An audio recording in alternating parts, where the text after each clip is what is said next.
Morning, everyone.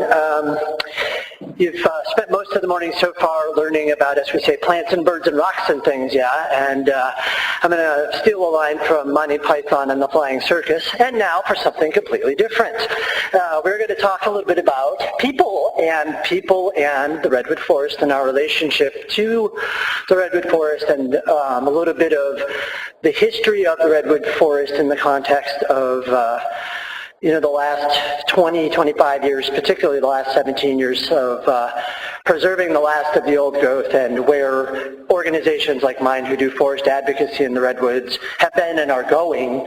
And this seems counterintuitive to be, perhaps in an ecological section, but to me it's in exactly the right spot. To me, ecology absolutely involves people and people's relationship to the forest. It's something that's understated, understood, and I think undervalued in the structures and frameworks that I work in on a daily basis, which are the legal, regulatory, policy realms as they pertain to forestry. And so you'll see as I go through this and with what I end with how that all plays together. Anyway, my name is Rob DiPerna. I am the California Forest and Wildlife Advocate at the Environmental Protection Information Center, or EPIC. And I will get into who EPIC is and who I am, and it'll all become a little more clear as I go. All right. So that's me. Again, I am with the Environmental Protection Information Center. You can find more information about us at our website. It's www.wildcalifornia.org. All right. By the way, I just want to note that the vast majority of the images in this PowerPoint are mine. In addition to being a policy nerd, spending a lot of time thinking about stuff, I actually spend a lot of time in the Redwood Forest, and the reason is because I absolutely love the Redwood Forest. That's why I moved here. That's why I stayed here. That's why I do the work that I do. All right. So again, Environmental Protection Information Center, it's been 17 years, believe it or not, since the Headwaters Forest Reserve was created, or we quote-unquote saved headwaters.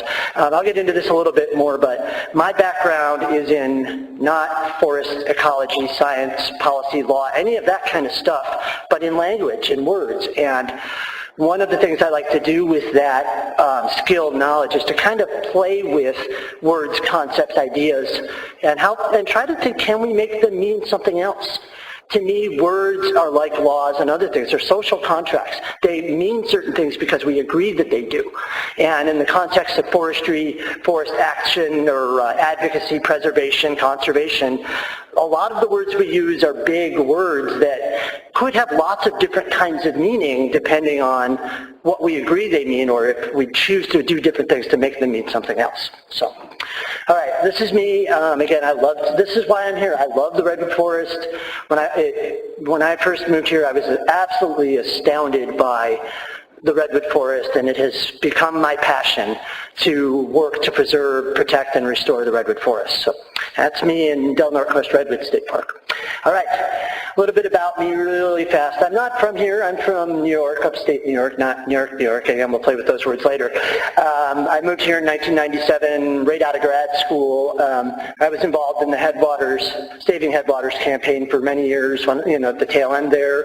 Again, my background, I'm a word nerd. I have a bachelor's in English literature and rhetoric and a master's in English education. So I don't come here with a background in science or law or environmental policy. I come here with a lot of training in how to play with words. And believe it or not, that's very valuable in the work that I do.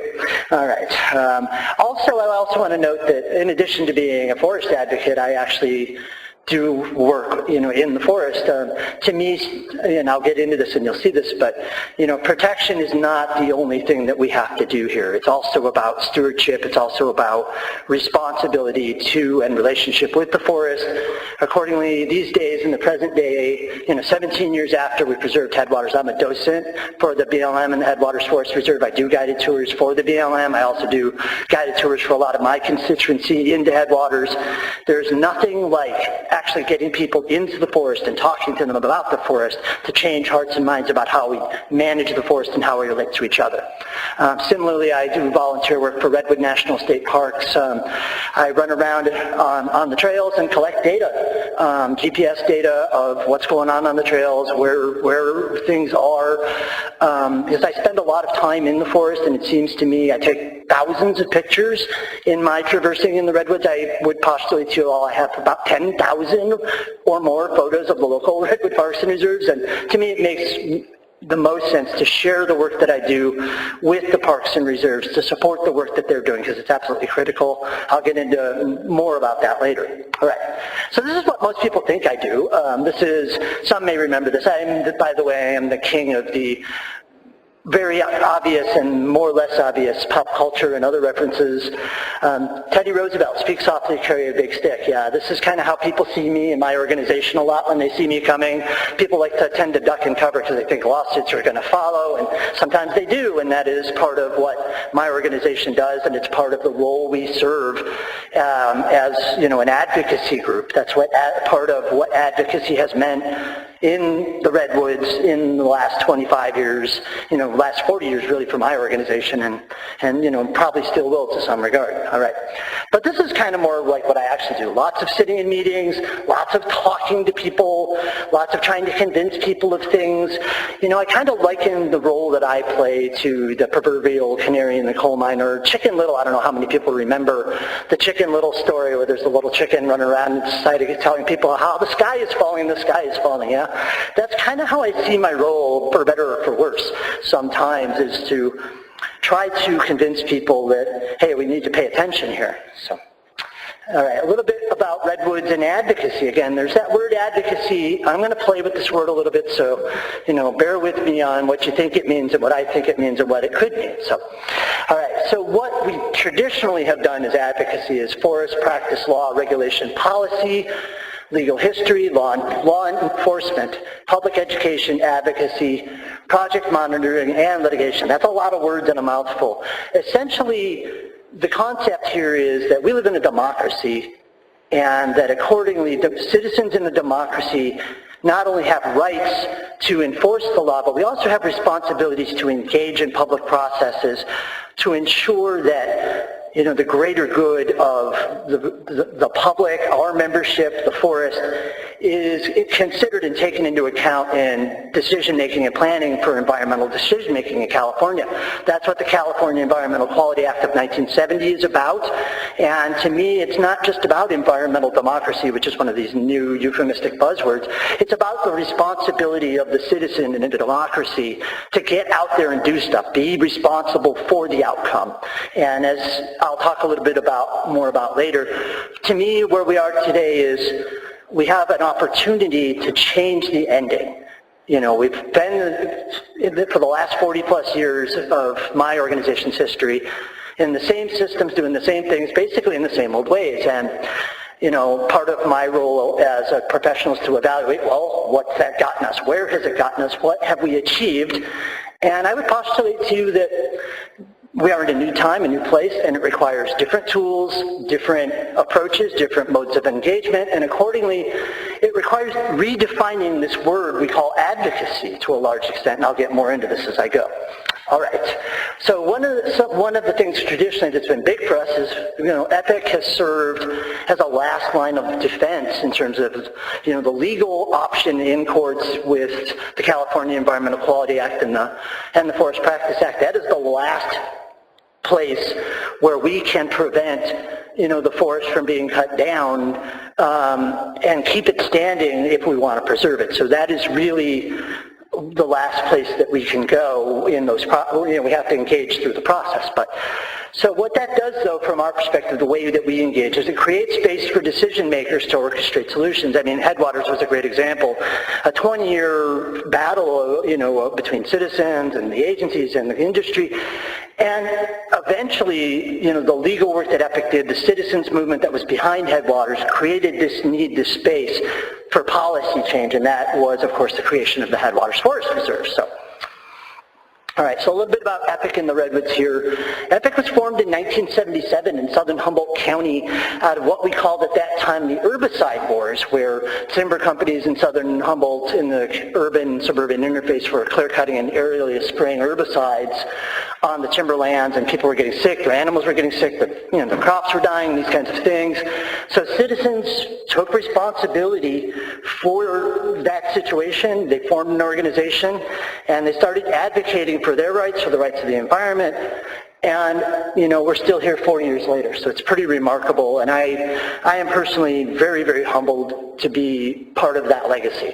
So, you know, most of our success in conservation has come through litigations, through what we call strategic litigation. Litigation is not a tool, it is a last-ditch effort to prevent bad stuff from happening until we can get a different, better solution. I want to make that very clear. You know, we don't sit around scheming about who can we sue next and why and how. That's the last thing we want to do. That is the avenue that's available to us in the systems, the structures, the frameworks that presently exist. Do I like it? Of course not. Does my organization like that? Of course not. To all of you in this audience, probably not. So I would postulate to you maybe we should look at different ways of doing things. All right, anyway. So this is what people sometimes think advocacy can be like. Yeah, this is peasants storming the Bastille in the French Revolution, you know. People when they see the word advocacy, they think of the storming of the castle with pitchforks and torches and this kind of thing, yeah. But this is kind of what it's actually more like. This is a great cartoon that was put together by the Friends of Gualala River. I was just down there about a month ago in Gualala, giving them an intensive 3-hour workshop on how to engage in the timber harvest plan review process. And this is kind of a lot more what my life is actually like. All right. So, epic advocacy and headwaters. This is may surprise people. This is an epic-led educational hike leading what is now the Headwaters Forest Reserve a few months ago. And again, I'm a docent for the Headwaters Reserve, and you see David Lefevre there. He's the forest ecologist for the Headwaters. But Dave came just to be there. I was leading that tour. The times have changed, and our relationship to Headwaters as an organization doesn't end just because we saved it and we handed it over to somebody. That, to me, that is the last thing that's a responsible thing for us to do as an organization or as a citizenry. When we make something public like this, it is now our responsibility to make sure it's successful. And to me, that is part of not just saving stuff, but stewarding stuff and being responsible citizens in a democracy. So, all right. So the campaign to save Headwaters Forest, I want to talk briefly about this. This is Postcard Grove, quote unquote, in Headwaters Grove itself from 1987, Greg King. It's a little grainy. This is actually a postcard that we have from many, many years that we used during the campaign to save Headwaters Forest. Just love the image. That's Greg many, many years ago, much younger and much skinnier. All right. So why Headwaters mattered, I think you all get this by now. Headwaters was at the time what was considered to be the largest, most significant intact, contiguous, functioning, ecological old-growth redwood ecosystem that was remaining unprotected on Earth. And, you know, over the history of the almost 20 years of the struggle, thousands of people came to Humboldt County interested in protecting the old growth and Headwaters Forest. Thousands of people got arrested, you know, and I won't be shy about the fact that I was included in that, and I was a repeat offender. Times have changed. We do different things different ways now. All right? All right, so what we actually wanted, I want to remind people about this, and it'll go way back machinery, because a lot of my own constituency forgets this. You know, what the forest community wanted, the campaign to save Headwaters Forest, was not just, you know, a set-aside reserve.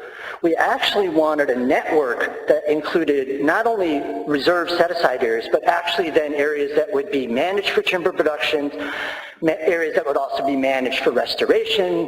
There would be restoration such as roads, crossings, watershed restoration. It was a holistic idea of not just taking stuff and setting it aside, but actually, you know, using the tools that we have as a community to support not just the forest, but our communities through continued timber harvesting, through restoration, through putting people to work in a connected reserve to put not only the people to work, but the forest to work for the benefits of all of us. I mean, let's be clear. Forests provide many, many, many benefits. It's not just economics, and it's not just environmental. We have social needs from our forests that are very, very clear. Economic needs, infrastructural needs. We recognized that in the 90s. So, anyway, thank you very much. All right. So the reserve today, 7,500 acres, as we all know, that includes the Headwaters Grove itself and Elkhead Springs Grove. All right, I'm going to jump ahead. So this is one of my favorite little cartoons here. I'm a backpacker also in my spare time, so I love these cartoons. This is kind of like, so where have we been in the last 17 years since we saved Headwaters as an organization? We've kind of fished around trying to figure out, well, now what do we do? So, and to me the answer is pretty obvious. Restoring and reconnecting the forest is where we need to be today and where we need to be going. This is a little bit from one of my favorite places on Earth, Tall Trees Grove in Redwood National Park. So, again, this is real quick. This is what people think the forest in the Redwoods looks like, or even people locally. And this is kind of a little more what it's real. I mean, let's be clear. There's only 5% of the old growth remaining today, and a lot more of the landscape looks like this than the previous slide, right? So, and there it is. And, you know, you can see in the red, that's what's left of our old growth. It's pretty scattered. It's pretty fragmented, and there ain't much of it. So the logical solution then to me is to move ourselves, not just my organization, but our society into the future and work on restoration and reconnection of the forest. This is quickly from a volunteer trail steward day in the Headwaters Forest Preserve that was jointly done by EPIC and the BLM partnering together. Both EPIC staff and BLM staff got out there together and we fixed the trail in Headwaters. To me, again, this isn't about we just protect stuff and the war's over, we go home. This is a responsibility of stewardship for a long, long time. So I want to finish with this really quickly from Aldo Leopold. A land ethic reflects the existence of an ecological consciousness, and that this in turn reflects a conviction of individual responsibility for the health of the land. Health is the capacity of the land for self-renewal. Conservation is our effort to understand and preserve this capacity. And this is the message I want to drive home to all of you and to my membership and anybody who will listen to me. You know, it's not good enough to save stuff. We have to then change the relationship with ourselves, with the land, realize we are part of the land, and take responsibility for the outcome to make sure that the story ends differently in the future. So thank you very much.